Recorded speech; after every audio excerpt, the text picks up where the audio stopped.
اعوذ باللہ من الشیطان الرجیم بسم اللہ الرحمن الرحیم۔ سامعین، سامعات، ناظرین، ناظرات، آج کا ہمارا موضوع بہت ہی اہم موضوع ہے اور وہ ہے دولت اخلاص سے عبادت کرو اور ریا سے کوسوں دور رہو۔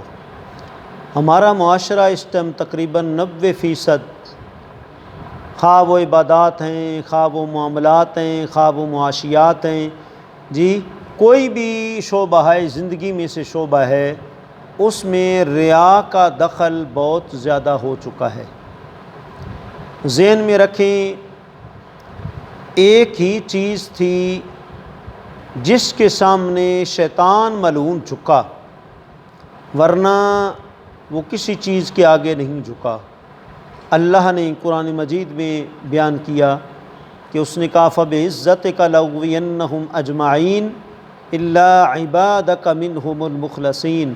اس نے کہا جتنے لوگ ہیں مجھے تو نے جنت سے نکال دیے ہے، لیکن میں اب قیامت تک جتنے لوگ ہوں گے سب کو میں گمراہ کر دوں گا، سوائے ان لوگوں کے جن کے اندر اخلاص ہوگا، جو خلوص کی دولت سے آراستہ ہوں گے۔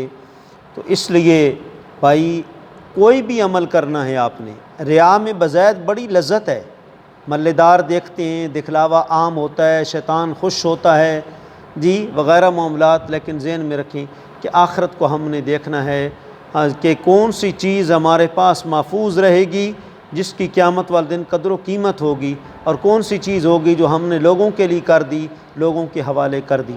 امام راغب الاصفہانی المفردات فی غرائب القرآن کے اندر آپ لکھتے ہیں، آپ فرماتے ہیں کہ اخلاص جو ہے، کسی چیز کے اندر کوئی شبہ ہو، کوئی شک شبہ ہو، کسی چیز کی کوئی آمیزش ہو، جب اس چیز کو اس سے پاک کر دیا جائے تو پھر وہاں لفظ بولا جاتا ہے خالص یا اخلاص یا خلوص کا لفظ جو ہے وہ بولا جاتا ہے۔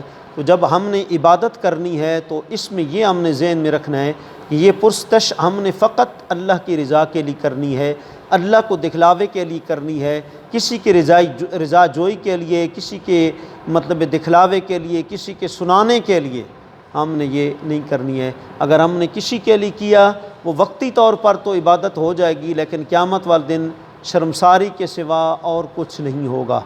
ایک روایت میں امام غزالی نے کتاب الاربعین میں ایک روایت لکھی، فرمایا قیامت والا دن ہوگا، لوگ دور سے آ رہے ہوں گے، بڑی انہوں نے نمازیں پڑھی ہوں گی، روزے رکھے ہوں گے، حج کیے ہوں گے، زکوٰۃ دی ہوگی، اعمال صالحہ سے بڑے وہ آراستہ ہوں گے، لیکن وہ جب جنت کے دروازے کے پاس آئیں گے تو جنت کا دروازہ بند کر دیا جائے گا۔ اللہ کریم فرمائے گا تم نے دنیا میں جو کچھ عبادتیں کی ہیں، لوگوں کو دکھلاوے کے لیے کی ہیں، اس میں میری رضا بالکل شامل حال نہیں تھی، اور میری بارگاہ میں تو مقام صرف انہی عبادات کا ہوتا ہے جن میں اخلاص ہوتا ہے اور میری رضا شامل ہوتی ہے۔ مطلب ہے کہ اخلاص کا مطلب ہے رب کے لیے کام کر دیا، غیر کا ذہن میں تصور ہی نہیں رکھا کہ غیر کوئی صلہ دے گا، کیا کہے گا، کچھ کرے گا نہیں کرے گا، اس چیز کو مکمل کلیتاً ذہن کو خالی کر دیا، تو یہ جو ہے وہ اخلاص ہے۔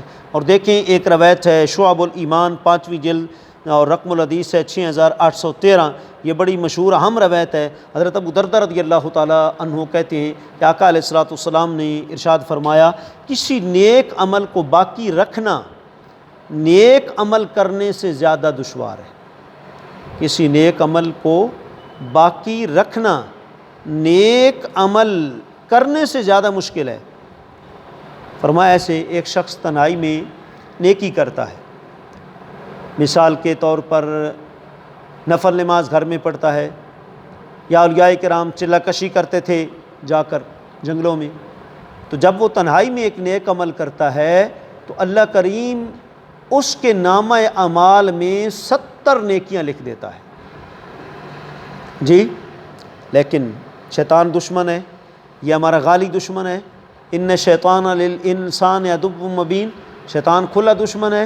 دنیا کا ہر دشمن بندہ سو جاتا ہے تو جان چھوڑ جاتا ہے، دنیا کا ہر دشمن جب بندہ قبر میں چلا جاتا ہے جان چھوڑ جاتا ہے، لیکن شیطان ایسا کھلا دشمن قرآن نے قرار دیا ہے کہ یہ نیند کے وقت بھی ہمیں گمراہ کرنے کی کوشش کرتا ہے، قبر میں بھی پہنچ جاتا ہے، بلکہ سرکار فرماتے ہیں ان الشیطان یجری مجری الدم، شیطان یوں گمراہ کرتا ہے جیسے انسانی جسم میں خون گردش کرتا رہتا ہے، شیطان بھی ہر ٹائم گمراہ کرنے کی کوشش میں شب و روز جو ہے وہ لگا رہتا ہے۔ اب ایک بندے نے نیکی تو کر لی، تنہائی میں کر لی، اللہ کریم نے 70 نیکیاں اس کی لکھ دی، لیکن پھر کیا ہوتا ہے؟ شیطان اس کو بہکاتا رہتا ہے، اس کی دل ہوتی ہے کہ میں اپنے عمل کا ذکر جو ہے وہ لوگوں کے سامنے کر دوں جی، اور اس کا وہ پھر اعلان کر دیتا ہے، پھر اس کی وہ جو پوشیدہ نیکی کا ثواب تھا نا وہ بدل کے زہری نیکیوں میں لکھ دیا جاتا ہے، اور تنہائی میں عمل کرنے کی وجہ سے جو اس کا زیادہ اجر تھا اب وہ کم کر دیا جاتا ہے۔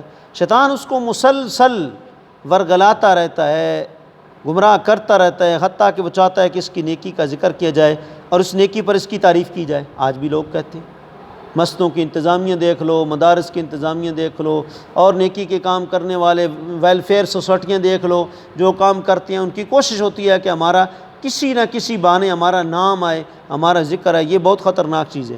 پھر اس کے عمل کو ظاہری نیکیوں سے بھی کاٹ دیا جاتا ہے اور لکھ دیا جاتا ہے کہ اس نے یہ عمل ریاکاری کے طور پر کیا تھا۔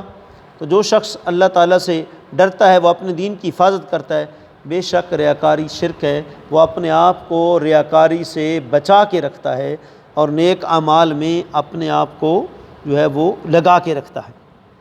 ایک اور روایت شعب الایمان کی 5ویں جلد جو ہے اس کی روایت ہے، مجمع زوید وغیرہ میں بھی ہے۔ حضرت انس کہتے ہیں کہ آقا علیہ الصلوۃ والسلام نے فرمایا قیامت والے دن اللہ تعالیٰ کی بارگاہ میں 3 طرح کے لوگ ہوں گے۔ ایک قسم کا گروہ ان لوگوں کا ہوگا جنہوں نے خالصتاً اللہ تعالیٰ کے لیے عبادت کی ہوگی، کوئی کسی دنیا دار کے لیے نہیں، چودھری ملک کے لیے نہیں، بٹ شیخ کے لیے نہیں، فقط اللہ کے لیے۔ نمبر 2، ایک گروہ ان لوگوں کا ہوگا جنہوں نے دکھلاوے کے لیے اللہ تعالیٰ کی عبادت کی ہوگی، لوگ ہمیں نمازی کہیں، لوگ ہمیں حاجی کہیں جی وغیرہ، انہوں نے دکھلاوے کے لیے عبادت کی۔ اور ایک گروہ تیسرا ان لوگوں کو ہوگا جنہوں نے دنیا کے لیے اللہ تعالیٰ کی عبادت کی ہوگی۔ تو جس نے دنیا کے لیے اللہ تعالیٰ کی عبادت کی ہوگی اس سے اللہ رب العزت فرمائے گا تو نے میری عبادت سے کس چیز کا ارادہ کیا تھا؟ وہ کہے گا دنیا کا۔ اللہ تعالیٰ فرمائے گا یقیناً جس چیز کو تو نے جمع کیا تھا اس نے تجھ کو نفع نہیں دیا، اس کو دوزخ میں لے جاؤ۔ اور جس نے ریاکاری کے لیے عبادت کی تھی اس سے اللہ تعالیٰ فرمائے گا تیری عبادت صرف دکھلاوے کے لیے تھی جی، دنیا میں بیا بیا کرنے کے لیے تھی، اس میں میری طرف کوئی چیز نہیں پہنچی، اور وہ ریا تجھے آج نفع نہیں دے گا، اس کو بھی دوزخ میں لے جاؤ۔ اور جس نے خالصتاً اللہ تعالیٰ کے لیے عبادت کی تھی اس سے فرمائے گا تو نے میری عبادت کرنے سے کس چیز کا ارادہ کیا تھا؟ حالانکہ سب کچھ اسے پتہ ہے۔ وہ شخص کہے گا تیری عزت اور جلال کی قسم تو ضرور مجھ سے زیادہ جاننے والا ہے، تیری رضا جوئی اور جنت کے لیے عبادت کرتا تھا۔ اللہ تعالیٰ فرمائے گا میرے بندے نے سچ کہا اور اس کو جنت کی طرف لے جاؤ۔ اس لیے بھائی ہم نے کیا کرنا ہے؟ اپنی عبادتوں کے اندر اخلاص پیدا کرنا ہے۔ اور المستدرک کی ایک روایت دیکھیں، حضرت معاذ رضی اللہ عنہ کہتے ہیں کہ آقا علیہ الصلوۃ والسلام نے فرمایا اپنے دین میں اخلاص رکھو، اخلاص پیدا کرو، تمہارا تھوڑا عمل بھی کافی ہوگا جب کہ اس میں اخلاص ہوگا۔ اور ایک روایت میں حضرت دھیاک بن قیس کہتے ہیں کہ آقا علیہ الصلوۃ والسلام نے فرمایا اپنے تمام اعمال اخلاص کے ساتھ کرو، کیونکہ اللہ تعالیٰ اخلاص کے بغیر کسی عمل کو قبول نہیں کرتا جی۔ جب وہ مسترد کر دے گا تو پھر اس عمل کا جو ہے وہ فائدہ کیا ہوگا۔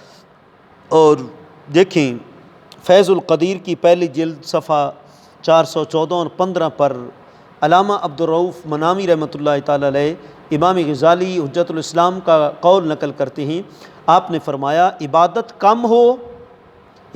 کم ہو لیکن اس میں ریا اور تکبر نہ ہو، تو اس عبادت کا باعث اخلاص ہو تو اللہ رب العزت کے نزدیک اس عبادت کی غیر متناہی قیمت ہے، یعنی اس کی کوئی انتہا ہی نہیں ہے کہ کتنا اس کا اللہ کی بارگاہ میں ایک مقام ہے۔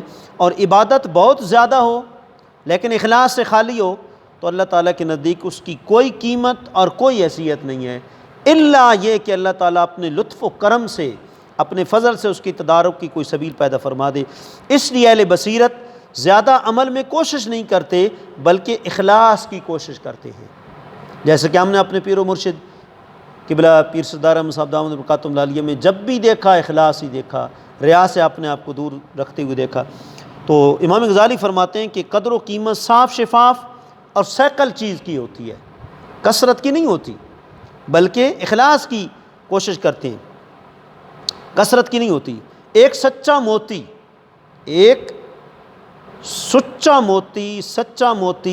ہزار ٹھیکڑیوں سے بڑھ کر ہوتا ہے۔ تو جو لوگ بہت زیادہ نمازیں پڑھتے ہیں، بکثرت روزے رکھتے ہیں اور نمازوں میں اخلاص اور خشوع اور خضوع کے درپے نہیں ہوتے اور نہ روزوں میں للہیت کے جذبے کی کوشش کرتے ہیں، اپنی نمازوں اور روزوں کی بڑی تعداد سے دھوکہ کھاتے ہیں اور یہ نہیں سوچتے کہ بے مغز اخروٹوں کے ڈھیر کی کیا قدر و قیمت ہے۔ جب مغز ہی نہیں ہے اس کی کیا قدر و قیمت ہے۔ لہٰذا ہمیں چاہیے کہ ہم اپنی عبادتوں میں، ریاستوں میں اخلاص پیدا کریں۔ دیکھیں صحابی رسول جن کے متعلق حضور نے فرمایا، عبداللہ ابن مسعود جس بات پر راضی ہیں میں بھی اس پر راضی ہوں، مصنف ابن ابی شیبہ کی روایت ہے، جس بات پر عبداللہ ابن مسعود راضی ہیں میں بھی اس بات پر راضی ہوں۔ اس لیے امام اعظم ابو حنیفہ علیہ رحمہ کے ہر مسئلہ کی دلیل جو ہے اس کے راوی اکثر و بیشتر حضرت عبداللہ ابن مسعود ہوتے ہیں۔ حضرت عبداللہ ابن امام ترمذی جو ہیں جامع ترمذی کے اندر لکھتے ہیں 2667 حدیث نمبر رقم الحدیث ہے، حضرت عبداللہ بن مسعود بیان کرتے ہیں کہ آقا علیہ الصلوۃ والسلام نے فرمایا، جس مسلمان میں یہ 3 اوصاف ہوں اس کے دل میں کبھی کھوٹ یعنی کینہ اور فساد نہیں ہوگا۔ نمبر 1، اس کے عمل میں اللہ کے لیے اخلاص ہو۔ نمبر 2، مسلمانوں کے اماموں کے لیے خیر خواہی کا جذبہ رکھے۔ نمبر 3، مسلمانوں کی جماعت کو یعنی سواد اعظم کو لازم پکڑے، جس طرح ایک اور روایت میں حضور نے فرمایا اتبعوا السواد الاعظم فإنه من شذ شذ فی النار، فرمایا سواد اعظم کو جو ہے پکڑو، جو سواد اعظم سے نکل گیا وہ جہنم میں چلا گیا۔ اور سواد اعظم کون ہے؟ الحمدللہ اہل سنت و جماعت ہیں۔ آقا علیہ الصلوۃ والسلام نے فرمایا کہ سارے فرقے جہنم میں جائیں گے سوائے ایک جماعت کے۔ پوچھا گیا وہ کون سی؟ آپ نے فرمایا ما انا علیہ واصحابی، جو میرے اور میرے صحابہ کے طریقوں پر ہوں گے۔ اہل سنت کا مطلب حضور کے طریقے والی جماعت، اور و جماعت کا مطلب جماعت صحابہ والی۔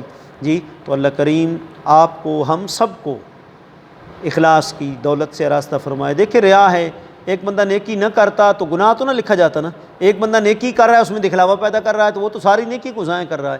اس لیے بھائی دنیا میں اللہ کی رضا کے لیے نیکی کر کے اس پر صبر کریں، اللہ اجر دے گا۔ ہم صبر نہیں کرتے، ہم کہتے ہیں لو جی اتنے سال ہو گئے ہمارا کوئی نام ہی نہیں ہے، ہمیں کوئی صدر سیکٹری نہیں کہنے والا، ہم مسجد کے اتنے کام کر رہے ہیں، مدرسے کے اتنے کام کر رہے ہیں۔ نہیں بھائیو، یہ عارضی ریا سے اپنے آپ کو بچاؤ اور دائمی اللہ کی رضا کے طالب بن جاؤ، اور وہ اخلاص میں ہے، اللہ کی رضا میں ہے۔ امام غزالی علیہ الرحمہ نے بڑی پیاری ایک جگہ پر مثال ذکر کی ہے۔ آپ فرماتے ہیں بکریوں کو چرواہا جب بکریاں چراتا ہے نا، نماز کا وقت ہوتا ہے، چادر بچھا کے نماز پڑھنا شروع کر دیتا ہے، لیکن اس کے ذہن میں یہ تصور نہیں ہوتا کہ یہ بکریاں کیا کہیں گی، ہمارا مالک تو بڑا نیک ہے، اس نے تو اللہ کا فرض چھوڑا نہیں، نماز کا وقت ہوا تو پھر جو ہے چادر بچھا کے نماز پڑھ لی۔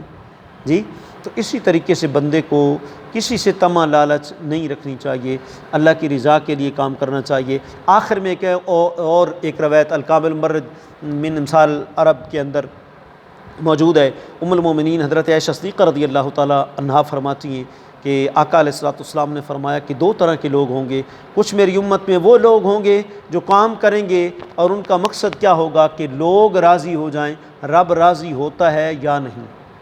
فرمایا ایسے لوگوں کے ساتھ اللہ کی مدد نہیں ہوگی، اللہ ان کو لوگوں کی سپرد کر دے گا، ٹھیک ہے تم نے لوگوں کے لیے کام کیا ہے، انہی کی تم حوالے ہو۔ اور کچھ لوگ ایسے ہوں گے جو کہیں گے کہ لوگ ناراض ہوتے ہیں تو ہو جائیں، ہمیں رب کی رضا نصیب ہو جائے، ہمارا رب ہمارا مالک ہم سے راضی ہو جائے۔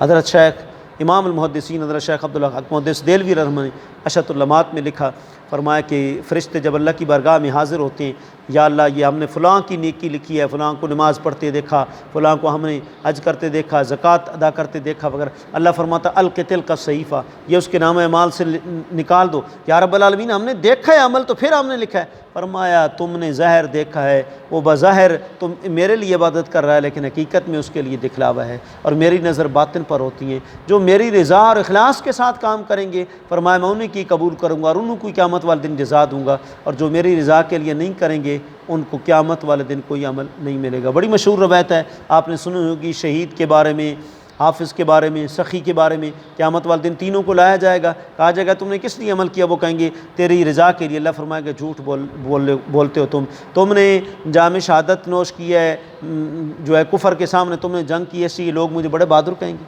اور تم نے اس لیے دین پڑھا، لوگوں کو پڑھایا، قرآن پڑھایا تاکہ لوگ مجھے حافظ قاری عالم کہیں گے، اور تم نے اس لیے مال اللہ کی راہ میں لٹایا کہ لوگ کہیں گے جی یہ محلے میں یہ تو بڑا سخی ہے جی، اس نے تو بہت زیادہ سخاوتوں ڈیلی ہے جی۔ فرمایا تینوں میں میری رضا نہیں، فرشتوں کو قوم ہوگا تینوں کو گھسیٹ کر واسطے جہنم کر دو۔ اس لیے بھائی اخلاص کی دولت ہمیں مانگنی چاہیے، اور آقا علیہ الصلوۃ والسلام کا جو ہے وہ فرمان بھی ہے، سرکار نے فرمایا سمت کے ضعیف لوگوں کی دعاؤں، ان کی نمازوں اور ان کے اخلاص کی وجہ سے، یہ سنن نسائی کی جو ہے وہ روایت ہے، ان کے اخلاص کی وجہ سے امت کی مدد فرماتا ہے۔ اور وہ کون لوگ ہیں؟ اولیاء کرام ہیں جی، اولیاء کرام ہیں، اولیاء اعظام ہیں، جو اللہ کی رضا کے لیے کام کرتے ہیں، اور اللہ کریم انہی کے صدقے اس نظام کائنات کو قائم رکھے ہوئے ہے۔ اللہ تعالیٰ اولیاء اعظام کے اخلاص کی دولت سے جو ہے ہمیں بھی کچھ حصہ عطا فرمائے، اور ہمیں بھی دولت اخلاص سے مالا مال فرمائے، ہر تکبر ریاکاری سے ہمیں دور فرمائے، ہر دکھلاوے سے ہمیں محفوظ فرمائے۔ اللہم طہر قلوبنا من النفاق، اے اللہ تو ہمارے دلوں کو کھوٹ سے پاک فرما، وعملنا من الریا، اور ہمارے اعمال کو دکھلاوے سے محفوظ فرما، ولساننا من الکذب، اور ہماری زبانوں کو جھوٹ سے پاک فرما۔ اللہ کریم اللہم ارنا الحق حقا وارزقنا اتباعہ، اے اللہ ہمیں تو حق دکھا دے اور اس کی ہمیں پیروی کرنے کی توفیق عطا فرما دے۔ اللہم ارنا الباطل باطلا وارزقنا اجتنابہ، اے اللہ ہمیں باطل دکھا دے اور اس سے ہمیں دور رہنے کی توفیق عطا فرما دے۔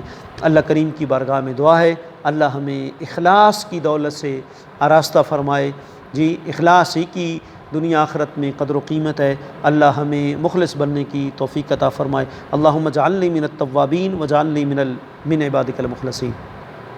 وآخر دعوانا الحمد للہ رب العالمین۔